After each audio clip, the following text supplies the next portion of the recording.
What is it about the Negro?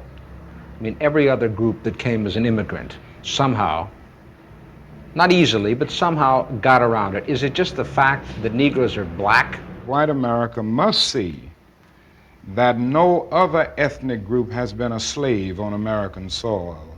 That is one thing that other immigrant groups haven't had to face.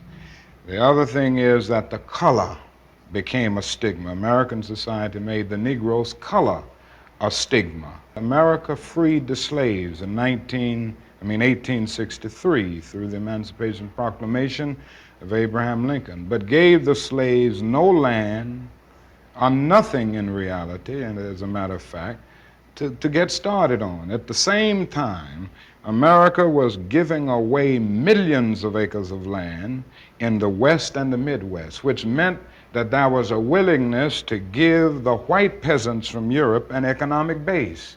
And yet it refused to give its black peasants from Africa, who came here involuntarily in chains and had worked free for 244 years, any kind of economic base. And so emancipation for the Negro was really freedom to hunger. It was freedom to the winds and rains of heaven. It was freedom without food to eat or land to cultivate, and therefore it was freedom and famine at the same time.